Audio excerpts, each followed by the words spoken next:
Good morning. ప్రభువైన యేసుక్రీస్తు వారి పరిశుద్ధ నామములో అందరికీ శుభాలు. ఈరోజు మన అనుదిన ఆత్మీయాహారంగా సామెతల గ్రంథం 5వ అధ్యాయం 13-14 వచనాలు ధ్యానించుకుందాం.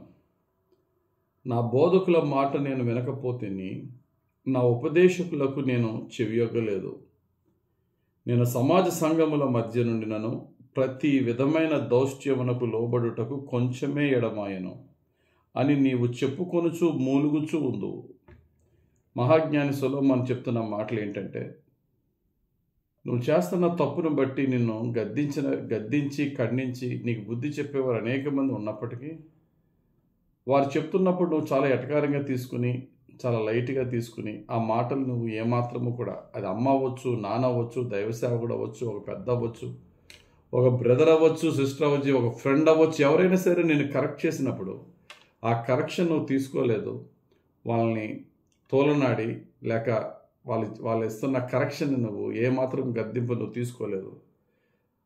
నీవేమనుకున్నావో అదే చేసుకుంటూ వెళ్ళావు. చివరికి నీకు మిగిలింది ఏమీ లేదు. నీ పరిస్థితి ఏమైపోయిందంటే, సంఘములో సమాజముల మధ్య నేను దాదాపు అన్ని కీడులు పాలైపోయా. సమస్త కీడు నాకే వచ్చింది, సమస్త నష్టం నాకే వచ్చింది. ఇప్పుడు సమాజాన్ని నేను ఫేస్ చేయలేకపోతున్నాను, కుటుంబం ముందు తలెత్తుకోలేకపోతున్నాను. ఏంటి నాకు ఈ దౌర్భాగ్యం? నాకన్నీ బాగున్నప్పుడు నేనేమైనా చేయగలనని చెప్పి, నాకేంట్లే, నా తెలివి ఎవరికి ఉంది, నా అందం ఎవరికి ఉంది, నా డబ్బు ఎవరికి ఉందని అనుకున్నాను. కానీ ఇప్పుడు నన్ను కరెక్ట్ చేసిన వాళ్ళందరూ కూడా నన్ను చూస్తున్నారు. వాళ్ళ కరెక్షన్ నేను కాదని చెప్పి చాలా పొగరుగా ప్రవర్తించాను. ఇప్పుడు వాళ్ళ ముందు నేను తలెత్తుకోలేకపోయిన దీనహీనమైన స్థితికి నేను దిగజారిపోయినని చెప్పి, నీవు కన్నీరు కార్చుకుని నిన్ను నువ్వు వేదన పరుచుకునే సమయం రాబోతుంది. కనుక ఆ విధంగా నువ్వు రిగ్రెట్ అవ్వకముందే రిపెంట్ అయితే మంచిది. అది మహాజ్ఞాని సొలొమోను ఇస్తున్న జ్ఞాన సామెత. రిపెంటెన్స్ బెటరా, రిగ్రెట్ బెటరా? రిగ్రెట్ అంటే జరిగిపోయిన దాని గురించి తలబాదుకుని విచారం మంచిదే. ఆ విచారం మనల్ని ఎందులో నడిపించాలంటే మారు మనసులో నడిపించాలి, పశ్చాత్తాపంలో నడిపించాలి.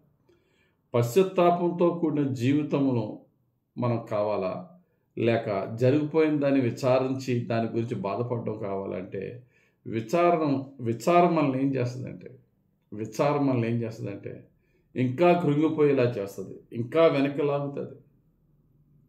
జరిగిన దాన్ని బట్టి విచారం మంచిదే. ఆ విచారము ఎందులో నడిపించాలా? పశ్చాత్తాపంలో నడిపించాలి.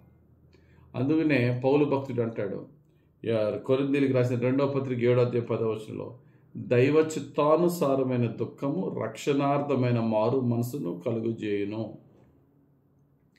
దుఃఖపడుతున్నావా? మంచిదే. అది దైవకంగా దుఃఖపడు. అయ్యో నేను దేవుని బాధపరిచానే, అయ్యో పెద్దల మాట నేను కాదన్నానే, అయ్యో నన్ను ఎంతమంది ప్రేమించి నాకు ఎంత అలా చేసినా నేను వారిని ఏమాత్రం లెక్క చేయకుండా నేను నా ఇష్టం వచ్చినట్టు ప్రవర్తించానే అని దేవుని క్షమాపణ అడుగు. ముందు దేవుని దగ్గర పశ్చాత్తాపం పొందు. ఆ తర్వాత మనుషుల్ని ఫేస్ చేసే ధైర్యాన్ని ప్రభు ఇస్తాడు.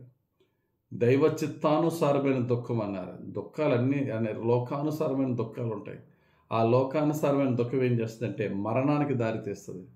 ఇంకెందుకురా నువ్వు బతకడు, చచ్చిపో, నీ ముఖం ఎవరికి చూపించుకుంటావే, చచ్చిపో అని ఈ లోకానుసారమైన దుఃఖం చెప్తే, దైవ చిత్తానుసారమైన దుఃఖం ఏం చేస్తుందంటే, ఈసారన్నా నేను మారు మనసు తెచ్చుకోవాలా, ఎవరిని బాధపరిచినా వాళ్ళని సంతోషపరచాలి అనే మంచి ఆలోచనలో నడిపిస్తుంది. బెస్ట్ ఎగ్జాంపుల్ ఏంటంటే, పేతురు తప్పు చేశాడు, ఇస్కరియోతు యోధ కూడా ఆయన కూడా తప్పు చేశాడు. ఇద్దరు తప్పు చేశారు, ఇద్దరు దేవుని బాధపరిచారు. పేతురు దేవుడు అంటే యేసు ప్రభు అంటే ఎవరిని ముమ్మారు బొంకాడు. ఇస్కరియోతు యోధ దొంగ ప్రేమ చూపించి యేసు ప్రభుని అప్పగించాడు. ఇద్దరు తప్పు చేశారు. అయితే ఇద్దరిలో ఒకరు చేసిన తప్పును బట్టి విచారంతో నిండిపోయి కృంగిపోయారు, ఒకరు చేసిన తప్పుకి పశ్చాత్తాపం పొంది మారు మనసు పొందారు. నీవు దేవుని ఆత్మతో నడిపింపబడినప్పుడు నీలో మారు మనసు వస్తుంది, కానీ విచారంతో కృంగిపోవు. నీవు దురాత్మతో ప్రేరేపింపబడినప్పుడు నీకు విచారం ఎక్కువైపోయి మారు మనసుతో ఇంకా పౌరుషంగా దేవుని కొరకు బ్రతకాలనే ఆలోచన పోయి అసలు బ్రతకడమే దండగా అనిపిస్తుంది. విచారంతో కుంగిపోయేవాడు ఎప్పుడు కూడా జరిగిపోయిన దాన్ని వెనక్కి చూసుకుంటానే ఉంటాడు. పశ్చాత్తాపం పొందేవాడు వెనక్కి చూడు, జరిగిపోయిన దానికి పైకి చూస్తాడు. ప్రభువా, నన్ను ఏం చేయమంటావు? ఈ రోజున జరిగిపోయిన దాన్ని బట్టి నీలో ఏముంది? విచారం మాత్రమే ఉందా? ఆ విచారంతో పాటు పశ్చాత్తాపం, మారు మనసు, ప్రభు కొరకు పౌరుషంగా రోషంగా బ్రతకాలని ఆలోచన ఉందా?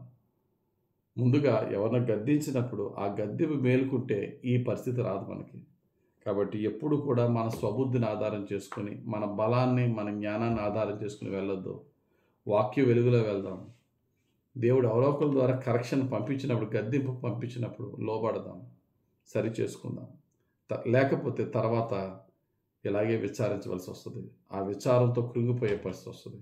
ఒకవేళ ఆల్రెడీ తప్పు జరిగితే కనుక దేవుడు ఈరోజు చెప్తున్నాడు, నీ విచారం నిన్ను నాశనం చేసేలాగా డిప్రెషన్కి, రకరకాలైనటువంటి మానసిక ఒత్తిడికి గురైపోకుండా ప్రభు దగ్గర పశ్చాత్తాపంతో మారు మనసు పొందు. ప్రభు మరలా నిన్ను చేర్చుకుంటాడు, బలపరుస్తాడు. ఎవరిని దుఃఖపరిచావో వారే నిన్ను బట్టి సంతోషించేలాగా, గర్వించేలా దేవుడు నిన్ను చేయగలడు. ప్రియ సహోదరి, సహోదరుడా, కృంగిపోయిన జీవితాలు లేవనెత్తేవాడు మన యేసయ్య. విచారం వద్దు, విచారాన్ని ఆప్ చేసి పశ్చాత్తాపంలోనికి వద్దాం. Repentance is better than regret. దేవుడి వాక్యం దీవించి మన జీవితంలో ఫలింపజేయను గాక.